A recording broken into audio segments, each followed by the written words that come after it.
jungle. आंतरराज्यात bag lifting चोरी करणारी टोळी जेरबंद, 8 गुन्हे उघडकीस, एलसीबीची कारवाई. लातूर, अकोला, नांदेड, कोल्हापूर आणि सांगली जिल्ह्यात मोटरसायकलला अडकवलेली बॅग व त्यातील पैसे साहित्य चोरी करण्याच्या घटना घडल्या होत्या. त्या अनुषंगाने वरिष्ठांच्या सूचनेप्रमाणे स्थानिक गुन्हे अन्वेषण व पोलीस निरीक्षक संजीव झाडे यांनी आपल्या पथकाला हे गुन्हे उघडकीस आणण्याच्या सूचना दिल्या. त्याच्या अनुषंगाने पथकाने तपासास सुरुवात केली असता खास बातमीदाराकडून मिळालेल्या माहितीनुसार आणि तांत्रिक माहितीच्या आधारे असा गुन्हा आंतरराज्य बॅग लिफ्टिंग टोळीचा प्रमुख सलमान गुट्टेडी, राहणार तिप्पा, बिटरगुडा, जिल्हा नेल्लोर, आंध्र प्रदेश याने व त्याच्या साथीदारांनी मिळून केल्याची खात्रीशीर माहिती मिळाली.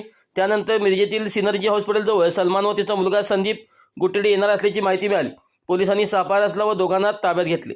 त्यांनी सांगली जिल्ह्यातील शिराळा तसेच नांदेड, अकोला, लातूर येथे अशाच पद्धतीने गाडीला अडकवलेली बॅग लिफ्टिंगचे गुन्हे केल्याची त्यांनी कबुली दिली.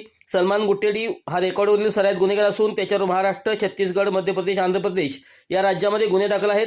सदरची कारवाई पोलीस अधीक्षक संदीप घुगे, अप्पर पोलीस अधीक्षक कल्पना बारोकर, स्थानिक गुन्हे अन्वेषणचे पोलीस निरीक्षक संजीव कुमार झाडे यांच्या मार्गदर्शनाखाली सहाय्यक पोलीस निरीक्षक पंकज पवार यांच्या पथकाने केली आहे.